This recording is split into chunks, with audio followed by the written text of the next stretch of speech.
دنیا کے اندر. یہودی کی کل تعداد 1,50,00,000 یعنی کہ قریب 1.5 کروڑ. اسرائیل کے اندر جو ان کی آبادی والا کل حصہ ہے اس کے اندر 70 لاکھ یہودی رہتے ہیں.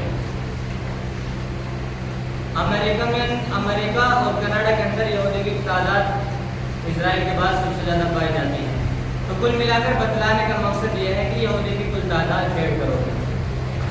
لیکن آپ ان کی کامیابی دیکھو گے, آپ دکان پر جاؤ گے اکثر چیزیں ان کی ملیں گی, آپ کو نظر آئیں گی. تو ایک میں آپ کو بتلانا یہ چاہتا ہوں کہ آپ کو یہاں پر لانا چاہتا ہوں, ایک بات تجربے کی وجہ سے میں آپ کو بتلانا چاہتا ہوں کہ ایک شخص نے یہودی سے پوچھا کہ تم گنوتری میں تو ہو بہت بڑے, اگر تم کو شمار کیا جائے تو تمہاری تعداد بہت کم ہے, لیکن پوری دنیا کے اندر آپ اتنے سکسیسفل اور کامیاب بزنس مین اور تجارت ہے آپ کی کہ ہر چیز آپ کی اکثر بیشتر ہر چیز آپ کی ملتی ہے. یہاں تک کہ ہم اگر دکان پر چھوٹا سا سامان لینے کے لیے جاتے ہیں, شراب, کولڈ ڈرنک وغیرہ سب چیزیں اکثر آپ کی کمپنی کی ہیں. تو اس میں جو آپ کی جو تجارت اتنی بڑی ہوئی ہے اس کا کیا راز ہے, کیا بات ہے؟ تو اب تو وہ یہودی کہہ رہا ہے اس بات کو غور سے سنو. اس یہودی نے کہا ہاں معلوم ہے کہ ہم تعداد میں تھوڑے ہیں, لیکن جب ہم کام کرتے ہیں ہمارے اس کے 3 اصول ہیں. اور یہ 3 کے 3 اصول ہم نے اپنی طرف سے نہیں بنائے, بلکہ یہ آخری نبی سے ہم نے سیکھے, اور ان جو نبی نے ہم بتلایا تھا ان نبی کے 3 اصول کو ہم نے لیا اور اس کو ہم اپنی زندگی میں لے کر آئے. اب وہ 3 اصول کیا ہیں؟ پہلا اصول ان کا یہ ہے کہ ہم اپنے بچوں کو اور خود ایک اچھی تعلیم اور اچھی شکشا لیتے ہیں. جہاں تک بھی ہو سکے ہم اپنے بچوں کو اچھی سے اچھی تعلیم دیتے ہیں, اور ہم بھی ایک اچھی سے اچھی تعلیم لیتے ہیں. یہی وجہ ہے یہودیوں کے اندر آپ کو 99% یہودی آپ کو پڑھا لکھا ملے گا. اپنے مذہب کی تمام جانکاری ہم اپنے بچے کو دے دیتے ہیں. تو پہلی بات کیا ہوئی کہ سب سے پہلا اصول ان کا یہ ہے کہ ہم تعلیم کے اوپر سب سے زیادہ فوکس کرتے ہیں. جہاں تک بھی ہو سکے ہم اچھی سے اچھی تعلیم لیتے ہیں. اور دوسری چیز کیا ہے؟ دوسری چیز یہ ہے کہ ہم تجارت میں, ہمارا بچہ جب چھوٹا سا ہوتا ہے نا, جب تعلیم حاصل کرتا ہوا ہوتا ہے, تو ہم اس کے ذہن میں بچپن سے ہی تجارت اور بزنس اس کے ذہن میں ڈال دیتے ہیں.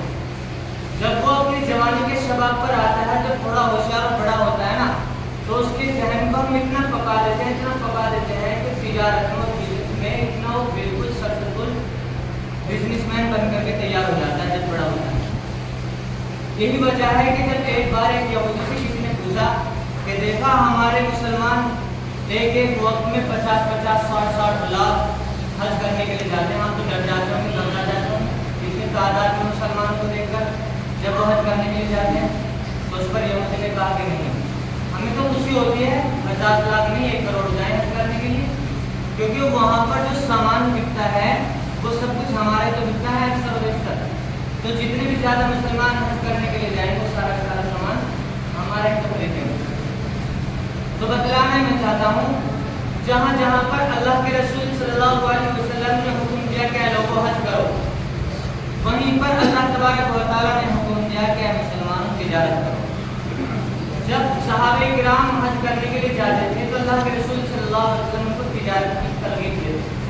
صحابہ کرام نے حج کیا, اللہ کے رسول ہم حج بھی کریں اور تجارت بھی کریں, اس میں تو ہمارا دنیاوی مفاد ہے.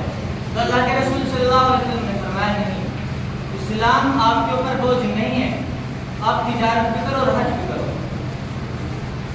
تو ان کا دوسرا اصول کیا ہے کہ ہم تجارت پر اور بزنس پر سب سے پکا سب سے زیادہ فوکس کرتے ہیں.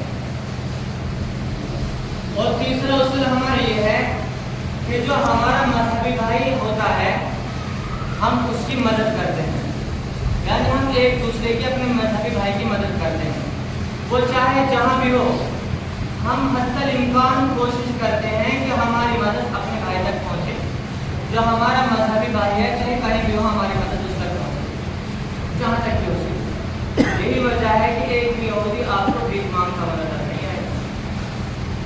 یہ تمام اصول، یہ تینوں کے تینوں اصول اللہ کے رسول صلی اللہ علیہ وسلم سے انہوں نے لیے۔ آخر میں اس شخص نے کہا کہ تمرینوں کے تینوں طریقے جو ہے نا ہم نے آخری نبی سے لیے، کیونکہ آخری نبی نے ہی تو بتلایا کہ اچھی سے اچھی تعلیم لو، آخری نبی نے ہی بتلایا کہ تجارت کرو، اپنے آپ کو مضبوط بناؤ، آخری نبی نے ہی تو بتلایا کہ ایک دوسرے کی مدد کرو۔ یہی وجہ ہے کہ پوری دنیا میں آج ان کا ڈنکا بجا ہوا ہے۔ آپ چھوٹا سا سامان چھوٹا لینے کے لیے جاؤ، اکثر بہتر یہودی کی کمپنیاں خرچ کریں۔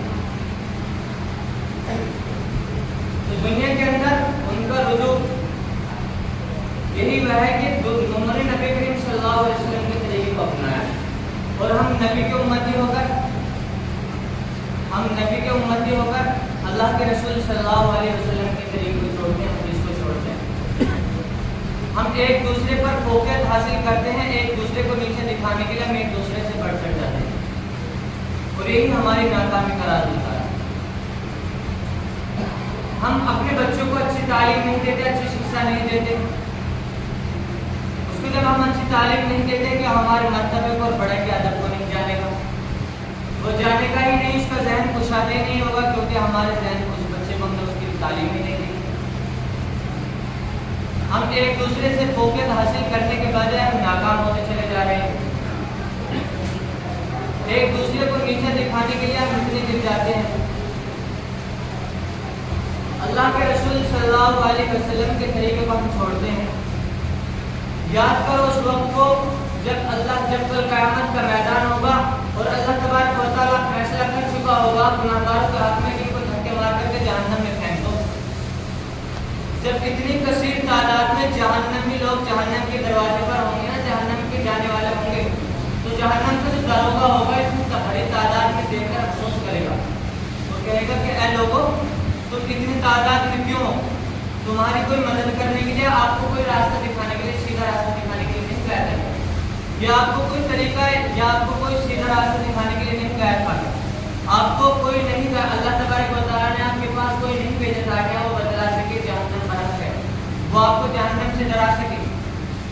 تو لوگ کہیں گے کہاں گئے تھے، لیکن ہم نے ان کی بات ہی نہیں مانی، نبی تو گئے تھے لیکن ہم نے ان کی بات ہی نہیں مانی، ہم نے ان کے طریقے کو نہیں اپنایا، تو جہنم کا دروغہ کہے گا پھر ان کو پھینک دو جہنم میں، پھینک دو ان کو جہنم میں، اور اس جہنم کو دیکھا اور سنو، آپ اس کی تفصیل کو جانو۔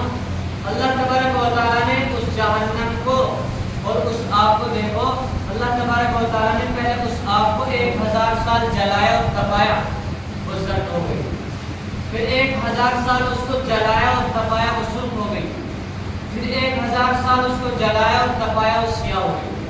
آج جو اپنی حالت پر بالکل سیاہ ہے 3000 سال کی محنت کے ساتھ،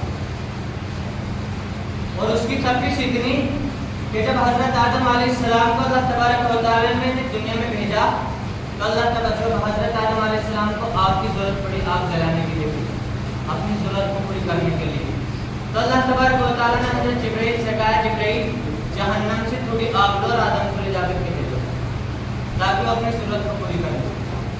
چنانچہ حضرت جبرائیل جہنم کے پاس پہنچتے ہیں، جہنم کے دروازے سے کہتے ہیں کہ مجھ کو تھوڑی سی آگ دے دو۔ ایک دم جہنم کے دروغہ نے کہا آپ کو کتنی آگ چاہیے؟ تو حضرت جبرائیل علیہ السلام نے کہا ایک چھوارا ہوتا ہے نا، چھوارا، اس کے بقدر آگ چاہیے۔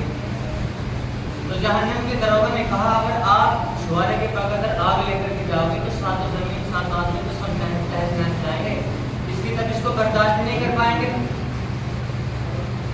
تو حضرت جبرائیل نے ایک دم اپنا سوال بدلتے اور کہا چلو کھجور چھوڑو، کھجور کی جو گٹھلی ہوگی اس کے اندر بھی اس کے بقدر ہم کو آگ دے دو۔